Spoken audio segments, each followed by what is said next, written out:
military spokesperson for the Houthis, Yahya Sarya, said in a video statement that the rebels targeted the Magic Seas ship. Israel says it's carried out a series of airstrikes on Houthi infrastructure in Yemen, including 3 ports and a power plant. The aftermath of another US attack in Yemen. The missile strike reportedly targeted a number of areas controlled by Iranian-backed Houthi rebels.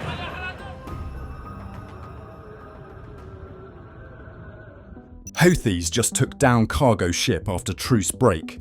Israel launched Operation Black Flag. The Red Sea is on fire.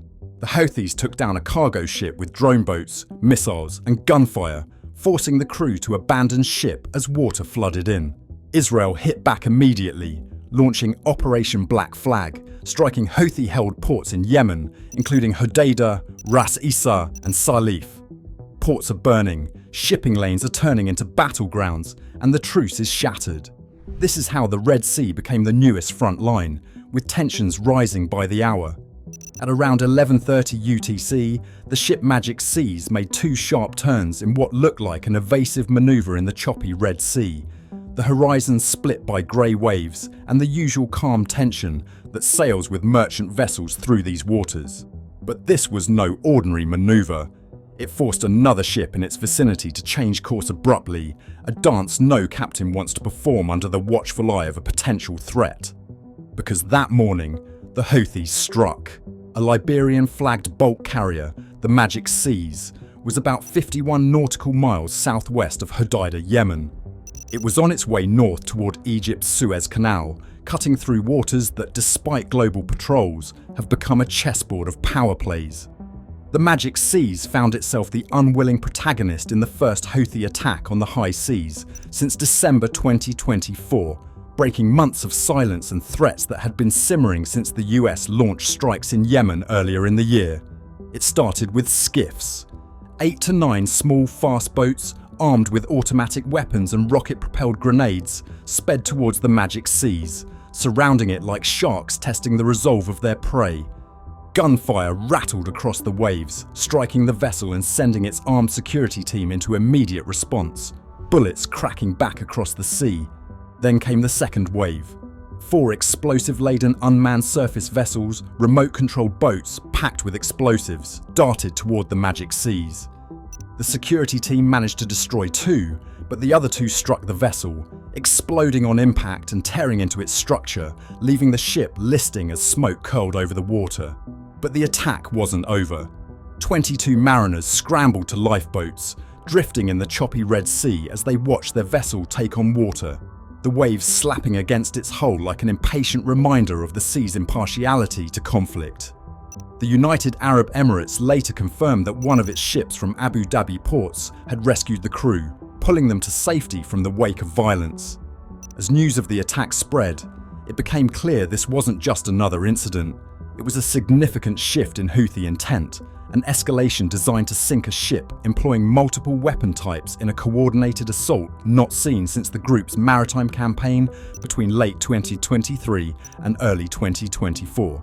The Houthi military spokesman, Brigadier General Yahya Sari, claimed responsibility, stating that they used missiles and bomb-carrying drone boats in the attack, declaring it part of their ongoing operations to prevent Israeli maritime navigation in the Red and Arabian Seas until what they termed aggression against Gaza ceased. For months, the Houthis had paused attacks at sea, even as they lobbed occasional missiles toward Israel, maintaining a fragile pause in maritime hostilities since US airstrikes in Yemen ended in March. But the Red Sea has always been a powder keg, and Sunday's attack proved the fuse had been lit again. This attack came shortly after Israel launched airstrikes targeting Houthi-held ports in Yemen. In the early hours of Monday, Israeli fighter jets struck the ports of Hodeida, Ras Isa and Salif, as well as the Ras power plant, stating that these ports were used by the Houthis to transfer weapons from Iran, which were then used in attacks on Israel and its allies. Israel's military released footage showing F-16s launching from bases, roaring over the desert skies on their way to targets hundreds of kilometers away. These strikes were part of a broader operation that also targeted the Galaxy leader, a Bahamas-flagged vehicle carrier affiliated with an Israeli billionaire, which had been seized by the Houthis in November 2023. Since then, the Houthis have installed radar systems on the Galaxy Leader, using it to track vessels in the Red Sea, a grim reminder of how the group adapted seized assets into its operational strategy. These attacks by Israel were not without context. They came amid the delicate dance of ceasefire talks between Israel and Hamas, and as Iran, the Houthis' key backer, weighed whether to resume nuclear negotiations following a series of American airstrikes that had targeted its most sensitive atomic sites during the height of Israel's war with Iran in June. The US military's Central Command acknowledged awareness of the attack on the Magic Seas, but offered no immediate comment, a pause that spoke volumes as officials assessed the potential need to redeploy naval assets to the region. Because between November 2023 and January 2025, the Houthis had targeted over 100 merchant vessels, sinking 2 and killing 4 sailors in a campaign that throttled trade through the Red Sea, shaking global shipping confidence.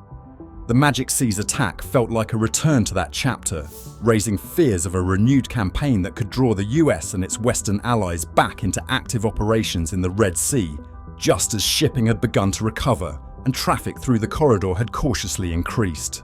Private security firms like Ambry and EOS Risk Group issued advisories, warning clients about the evolving threat profile and the significance of the Houthis employing skiffs, missile attacks, and explosive USVs in a single assault to overwhelm a ship's defences and increase the chance of sinking it outright. For the Magic Seas, the damage was done. Its Greek operator, Stem Shipping, could not immediately verify whether the ship had sunk, and Reuters was unable to confirm its status as it drifted, taking on water in the tense waters southwest of Hodeida. It was the first Houthi-linked maritime attack since President Trump announced a truce in May, after claiming the group promised to halt attacks on Middle Eastern waterways. But as the grey water of the Red Sea swallowed the wake of the Magic Seas, it was clear promises are often the first casualty in the storm of geopolitics. Yemen's Houthi rebels had framed their maritime attacks as retaliation against Israel's operations in Gaza, launching missile and drone attacks on commercial and military vessels as a form of pressure. They made clear their goal: to stop Israel's campaign in Gaza and force the lifting of the siege. The broader context painted an even starker picture. The Middle East was already simmering from the aftershocks of the Israel-Iran war, and the ongoing Israel-Hamas conflict remained unresolved, with ceasefire talks hanging in the balance. Iran, calculating its next steps amid economic pressures and the fallout of targeted strikes, continued to support its regional proxies, including the Houthis, Hezbollah, and others who formed what was often referred to as the axis of resistance.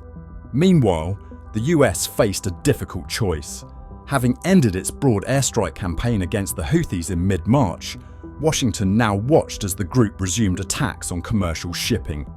If the attacks continued, the US might need to re-establish a presence, potentially leading to renewed confrontations and the commitment of naval and air assets in a region already fraught with tension. President Trump, known for his assertive stances, could face mounting pressure from shipping interests, regional allies, and domestic voices demanding action to protect global commerce through the Red Sea corridor. But any response risked entangling the US in a conflict with a group deeply entrenched in Yemen, backed by Iran, and operating in a region where alliances and hostilities can shift like desert sands. The attack on the Magic Seas was a reminder that the Red Sea is not merely a trade route, but a front line in the geopolitical struggle that touches Iran, Israel, Yemen, the United States, and global trade. A front line where the lines are blurred, where a bulk carrier can become the center of international attention, and where rescue missions from the UAE intersect with Israeli airstrikes and American strategic interests. As dusk fell over the Red Sea, the Magic Seas drifting in the tide, it stood as a stark symbol that in this region, every ship, every strike, every maneuver is more than a tactical event. It is a message, a test of resolve, and a potential spark in the powder keg of Middle Eastern politics. And so, as the waves continue to lap against the hulls of ships passing through the Red Sea, captains glance at their radars with cautious eyes, Security teams stay alert for the hum of drones or the flash of skiffs. And in command centres far away, policymakers calculate the next steps in a game where the stakes are measured not just in dollars and trade, but in stability, lives, and the fragile hopes for peace in a region that remains restless under its sun-scorched skies. Because in the Red Sea, the storm is never just on the surface. It is in every promise made and broken, in every missile launched, in every port struck, in every ship that changes course, and in every quiet moment before the next call crackles over the radio. We're under attack.